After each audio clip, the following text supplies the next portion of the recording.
Assalomu alaykum aziz tomoshabinlar. Bugun siz bilan juda ham muhim, ayniqsa pensiyadagi va yaqin orada pensiyaga chiqishni rejalashtirayotgan har bir insonni bevosita qiziqtiradigan bir masalani muhokama qilamiz. Hozir aytadiganlarim har biringiz uchun hayotiy ahamiyatga ega bo'lishi mumkin. Shuning uchun iltimos diqqatingizni jamlang, chunki 2021 yil chaymaydan boshlab amalga kiradigan o'zgarishlar haqiqatan ham ko'pchilik uchun yomon yangilik bo'lishi mumkin. Bu ma'lumotlarni sizga to'liq va batafsil yetkazish uchun men shu yerda turibman. Videoni oxirigacha ko'ring, bitta like bosing va kanalimizga obuna bo'lishni unutmang. Chunki bu kabi hayotiy masalalar haqida faqat bizning kanalda eng ishonchli va dolzarb ma'lumotlarni topasiz. Masalaning tub mohiyatiga keladigan bo'lsak, avvalari pensiya ta'minoti tizimi qanday ishlaganini tushunishimiz kerak. An'anaviy tizimda fuqarolarning ishlagan yillari va o'rtacha oylik ish haqi miqdori, ya'ni ish staji va daromadlari pensiya miqdorini belgilashda asosiy omil bo'lgan. Pensiyalar har yili odatda inflyatsiya darajasini qoplash va aholining turmush darajasini saqlab qolish maqsadida indeksatsiya qilingan, ya'ni oshirilgan. Bu oshirishlar ko'pincha hukumat qarorlari bilan amalga oshirilib, pensiyaning real qisqarid qobiliyatini saqlashga qaratilgan edi. Masalan, 2020 yilgacha bo'lgan davrda pensiya hisoblashda staji uchun qo'shimcha ballar, shuningdek ish haqi miqdorini inobatga oladigan maxsus koeffitsiyentlar qo'llanilgan. Bu koeffitsiyentlar pensiyaning dastlabki miqdorini oshirishga yordam bergan va pensiyaga chiqqandan keyin ham uning o'sishini ta'minlagan. Ba'zi hollarda esa pensiyaning minimal miqdori davlat tomonidan belgilanadigan tirikchilik minimumiy darajasiga bog'liq bo'lib, bu ham pensiyaning ma'lum bir bazaviy darajadan pastga tushmasligini ta'minlagan. Endi esa nima o'zgargani va nima uchun bu yomon yangilik ekanligiga e'tibor qaratamiz. Zamitchetib tatishtab yazin tamaktinni tahastatiban ishchidan tasarchilam chirilan yil 6 maydan boshlab kuchga kiradigan yangi qonunchilikka ko'ra pensiyani qayta hisoblashda qo'llaniladigan eng muhim omillardan biri bu maxsus ijtimoiy koeffitsient yoki shunga o'xshash nomdagi imtiyozli koeffitsient bekor qilinadi. Bu koeffitsient avvallari har yili pensiyalarni inflyatsiya darajasidan biroz yuqoriroq darajada oshirishga yordam bergan va ayniqsa uzoq muddat pensiya olgan keksa fuqarolarning pensiyalarini himoya qilgan. Yangi tartibga ko'ra pensiyalar endi faqatgina inflyatsiya darajasiga mutanosib ravishda indeksatsiya qilinadi. Bu esa avvalgi kabi qo'shimcha oshirish mexanizmlarisiz amalga oshiriladi. Natijada sizning pensiyangizning real qiymati, ya'ni uning xarid qobiliyati oldingidek jadal sur'atda oshmasligi, balki faqatgina mavjud inflyatsiyani qoplash bilangina cheklanishi mumkin. Bu esa uzoq muddatda pensiyaning real qiymati pasayishiga olib kelishi mumkin. Bu o'zgarish nafaqat yangi pensiya oluvchilarga, balki allaqachon pensiyada bo'lgan va kelgusida pensiyasi oshishini kutayotgan barcha fuqarolarga ta'sir qiladi. Hukumat bu qarorni byudjet barqarorligini ta'minlash va pensiya tizimini uzoq muddatli istiqbolda yanada barqaror qilish zaruriyati bilan izohlamoqda. Shu bilan birga bu o'zgarish iqtisodiy o'sish sur'atlari sekinlashgan sharoitda pensiya fondlariga bo'lgan yukni kamaytirishga qaratilgan harakat sifatida ham baholanmoqda. Endi esa eng muhim qismga o'tamiz. Bu o'zgarishlar kimlarga ta'sir qiladi, kim savotir olishi kerak va kimga bu o'zgarishlar unchalik ham ta'sir qilmaydi. Keling, har bir holatni alohida va batafsil ko'rib chiqamiz. Birinchidan, bu o'zgarishlar eng avvalo past daromadli va o'rtacha daromadli pensiya oluvchilarga, ayniqsa ta'zim pandasa yilgacha pensiyaga chiqqan fuqarolarga jiddiy ta'sir qiladi. Nima uchun aynan ular? Chunki ular ko'pincha pensiyaning minimal yoki o'rtacha miqdorini oladilar va har bir indeksatsiya ular uchun hayotiy ahamiyatga ega bo'ladi. Avvalgi tizimda qo'llanilgan maxsus ijtimoiy koeffitsient aynan shu toifa pensionerlarning pensiyasini tezroq oshirishga va inflyatsiya ta'sirini yumshatishga qaratilgan edi. Endilikda bu imkoniyat cheklanganligi sababli ularning pensiyalarining real o'sish sur'ati sezilarli darajada pasayadi. Misol uchun tasavvur qiling, Oysha Sola 2012 yilda pensiyaga chiqqan. Uning boshlang'ich pensiyasi 700 ming so'm edi. Avvalgi qoidalar bo'yicha har yili inflyatsiyadan tashqari maxsus koeffitsient sababli pensiyasi yana 10 ming so'mga qo'shimcha ravishda oshardi. Agar bu koeffitsient joriy etilganidan buyon qo'llanilganini hisobga olsak, uning pensiyasi hozirda 1500 bin so'm bosh do bombash kili yep dizam di ish yi omgi ki kina edi. Endi esa 2026 yildan keyin faqatgina inflyatsiya hisobiga, masalan, inflyatsiya 100% bo'lsa, uning pensiyasi 20 so'mning 6%ga, ya'ni 20 so'mga o'sishi mumkin. Lekin avvalgi koeffitsient bo'lganida bu summa vaqtan so'mga yetishi mumkin edi. Natijada oy shaxsolar har yili ancha kamroq qo'shimcha mablag' oladi va uning pensiyasining real xarid qobiliyati sekinroq o'sadi. Yoki umuman olganda, agar inflyatsiya darajasi yuqori bo'lsa, uning pensiyasi real qiymatda pasayishi mumkin, chunki avvalgi qo'shimcha koeffitsient endi mavjud emas. Ikkinchidan, 2025 yil chaymaydan keyin pensiyaga chiqishni rejalashtirayotgan shaxslarga ham bu o'zgarishlar katta ta'sir ko'rsatadi. Chunki ularning pensiyalari boshidanoq yangi qoidalarga muvofiq hisoblanadi. Ya'ni ularning pensiya miqdorlari dastlabki hisob kitob bosqichida ham maxsus ijtimoiy koeffitsiyentning foydali ta'sirini sezmaydi. Keling, bunga ham bir misol keltiraylik. Valijon aka 2026 yilda pensiyaga chiqishni rejalashtirmoqda. Uning partisi yillik ish staji bor va oksirgi 10 yildagi o'rtacha oylik ish haqi 4,1 so'm. Avvalgi qoidalar bo'yicha uning pensiyasi hisoblanganda maxsus koeffitsient qo'llanib, unga qo'shimcha 2,1 so'm yoki undan ko'proq mablag' qo'shilishi mumkin edi. Bu esa dastlabki pensiyasini masalan 2,500 so'mdan 2,700 so'mga ko'tarar edi. Yangi qoidalar bo'yicha esa bu koeffitsientsiz hisoblangan pensiya 2,500 so'm atrofida bo'ladi va keyingi yillarda faqat inflyatsiya darajasida oshiriladi. Demak, Valijon aka boshidanoq oldingi pensiyadorlarga nisbatan kamroq pensiya oladi va kelajakdagi oshirishlar ham kamroq bo'ladi.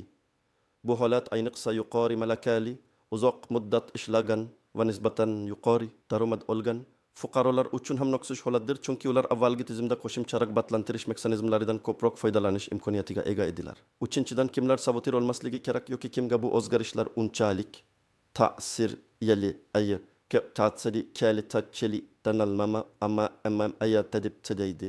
Eng avvalo maxsus imtiyozlarga ega bo'lgan pensiyadorlar, masalan harbiy xizmatchilar, nogironlik pensiyasi oluvchilar, agar ularning pensiyasi alohida qonun hujjatlari bilan tartibga solinmagan bo'lsa,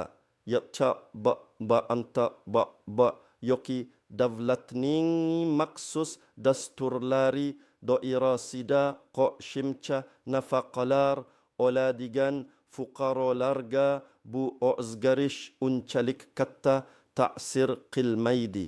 Chunki ularning pensiya va nafaqa tizimlari ko'pincha alohida qoidalar asosida shakllantiriladi va ularga boshqa turdagi ijtimoiy himoya kafolatlari berilgan bo'ladi. Misol tariqasida Farrux aka harbiy xizmat faksrisi bo'lib, uzoq yillar xizmat qilganligi uchun maxsus harbiy pensiya oladi.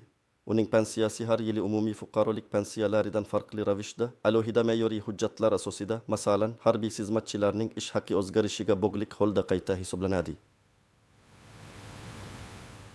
Bu yangi qoidalar unga to'g'ridan to'g'ri ta'sir qilmasligi mumkin.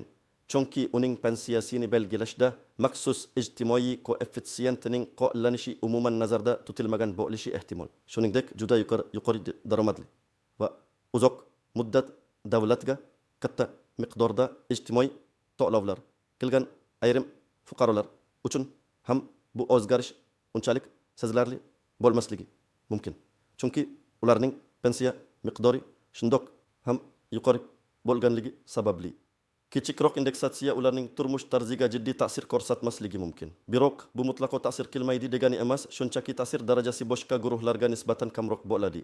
Asosiy muammoning yana bir jihati shundaki, bu o'zgarishlar, ya'ni pensiyani oshirish mexanizmlarining o'zgarishi, aholining pensiya jamg'armalariga bo'lgan ishonchiga ham salbiy ta'sir ko'rsatishi mumkin. Fuqarolar kelajakdagi pensiya ta'minotlari haqida ko'proq savotirga tusha boshlaydilar va bu shaxsiy jamg'armalarni shakllantirishga bo'lgan yondashuvlarini o'zgartirishga majbur qilishi mumkin. Bu esa o'z navbatida iqtisodiyotda iste'mol va investitsiya jarayonlariga ham ta'sir ko'rsatishi mumkin.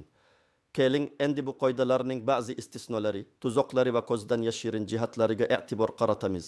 Birinchidan, istisnolar. Hozirda mavjud bo'lgan ba'zi bir ijtimoiy nafaqalar va qo'shimchalar, masalan nogironligi bo'lgan shaxslarga beriladigan qo'shimcha to'lovlar yoki boquvchisini yo'qotgan oilalarga beriladigan nafaqalar bu o'zgarishlardan mustasno bo'lishi mumkin. Ya'ni ularning miqdori boshqa qoidalar asosida belgilanadi va qayta hisoblanadi. Biroq bu nafaqalar umumiy pensiya miqdoriga kiritilmasligi va alohida to'lovlar sifatida saqlanishi mumkin. Shuni ham unutmaslik kerakki, davlat kelajakda ijtimoiy himoyaning boshqa shakllarini, masalan, moddiy yordam yoki subsidiyalar ko'rinishidagi dasturlarni joriy qilishi mumkin. Bu esa kam ta'minlangan pensiyadorlarning ahvolini qisman yumshatishi mumkin. Lekin bu hali rasmiy ravishda e'lon qilinmagan va kafolatlanmagan. Ikkinchidan, tuzoqlar. Eng katta tuzoq shuki, ko'pchilik fuqarolar bu o'zgarishlarni to'liq tushunmaydilar yoki ularga jiddiy e'tibor bermaydilar. Ba'zilar pensiyalar baribir har yili oshiriladi deb o'ylashi mumkin. Lekin ularning oshish sur'ati sezilarli darajada kamayishini anglab yetmasliklari mumkin. Bu esa pensiyaga chiqqach yoki keyingi yillarda moliyaviy qiyinchiliklarga duch kelishlariga sabab bo'lishi mumkin. Yani yana bir tuzoq shundaki, ba'zan pensiya jamg'armalarida shaxsiy hisob varaqlari mavjud bo'lgan ayrim fuqarolar ushbu jamg'armalarni boshqarish strategiyalarini qayta ko'rib chiqishlari kerak bo'ladi. Agar ular pensiya tizimidan keladigan daromadlarga haddan tashqari iqob ishonib, shaxsiy jamg'armalarga e'tiborsiz bo'lsalar, bu yangi qoidalar ularga moliyaviy zarba berishi mumkin. Uchinchidan, ko'zdan yashirin jihatlar. Pensiya tizimining barqarorligi har qanday davlat uchun muhimdir. Bu o'zgarishlarning ehtimoliy sabablaridan biri pensiya tizimiga tushayotgan demografik yukning ortishi bo'lishi mumkin. Aholi sonining o'sishi, umr ko'rish davomiyligining uzayishi va tugilish darajasining pasayishi pensiya yoshidagi aholi sonining ishlaydigan aholi soniga nisbatan ko'payishiga olib keladi. Bu esa pensiya fondlariga qo'shimcha bosim o'tkazadi. Hukumat bu o'zgarishlarni e'lon qilayotganda buni tizimni optimallashtirish yoki adolatni tiklash kabi so'zlar bilan tushuntirishi mumkin. Lekin asosiy maqsad byudjet taqchilligini kamaytirish va kelajakda pensiya tizimining bankrot bo'lishining oldini olishdir. Shuningdek, bu o'zgarishlar yashirincha nafaqa shuurlar orasida ijtimoiy farqlanishni kuchaytirishi mumkin. Ya'ni yuqori pensiyaga ega bo'lganlar uchun o'zgarishlar kamroq sezilsa, minimal pensiya oluvchilar uchun har bir so'm hoshton muhim menematchin hamadiyatiyata tansa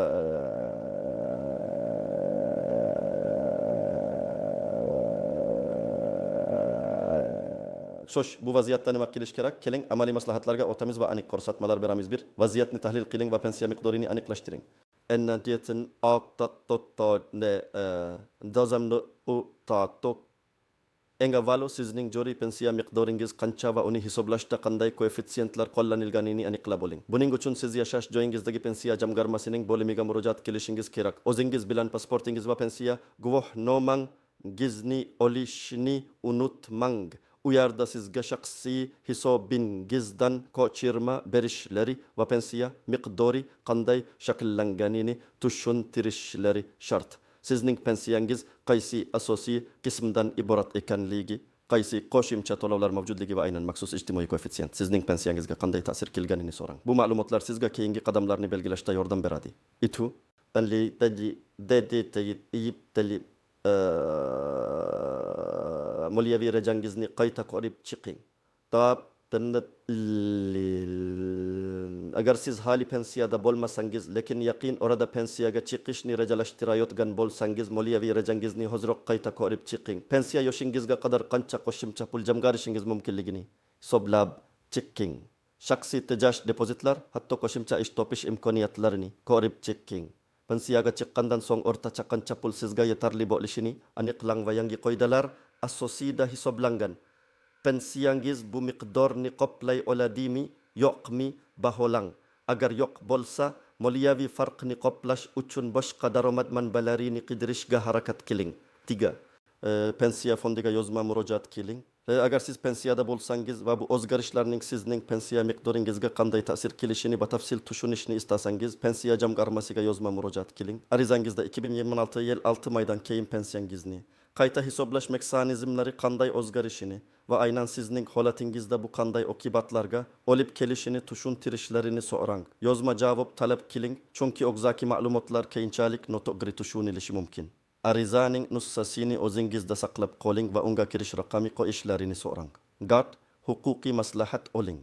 Ayanda tili tiziti patama dari bu katta tizananjidiri adaptatatib agar sizning vaziyatingiz murakkab bo'lsa yoki siz pensiya jamg'armasining bergan javobidan qoniqmasangiz malakali yurist yoki pensiya masalalari bo'yicha ekspert bilan maslahatlashing. Ular sizga huquqiy nuqtai nazardan vaziyatni tushuntirib berishlari qanday yo'la tutishingiz kerakligini aytishlari mumkin.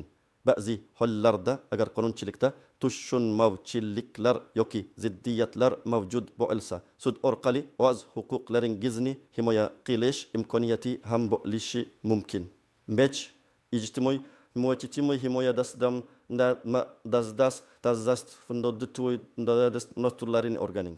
Davlat tomonidan taqdim etiladigan boshqa ijtimoiy himoya dasturlari, subsidiyalar, subsidiyalar yoki moddiy yordam turlari haqida ma'lumot to'plang. Agar pensiyangizning real qiymati pasaysa, siz ushbu dasturlarga murojaat qilish huquqiga ega bo'lishingiz mumkin.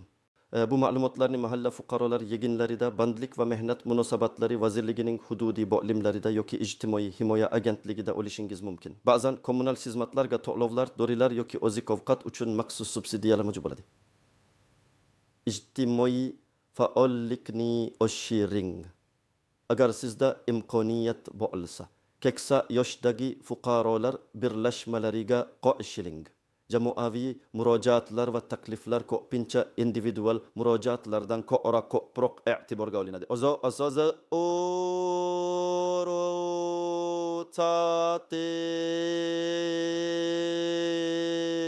balaşamapa mazaş va birgalikda muammolarni hal qilish yo'llarini izlash foydali bo'lishi mumkin. Shulosa qilib aytganda 2020 yil 6 maydan boshlab pensiya tizimidagi o'zgarishlar har bir pensiyador va pensiyaga chiqishni rejalashtirayotgan shaxs uchun juda muhimdir. Maxsus ijtimoiy koeffitsiyentning bekor qilinishi pensiya miqdorining kelgusi o'sish sur'atini sekinlashtirishi va real xarid qobiliyatini pasaytirishi mumkin. Shuning uchun bugundan boshlab o'z moliyaviy ahvolingizni tahlil qiling. Pensiya jamg'armasidan aniq ma'lumotlar oling va kerak bo'lsa, huquqiy maslahat oling. Unutmangki, har qanday vaziyatda ham sabardorlik va faollik sizni moliyaviy qiyinchiliklardan himoya qilishga yordam beradi. Umid qilamanki, bugungi ma'lumotlar siz uchun foydali bo'ldi. Bu videoga o'z fikr va mulohazalaringizni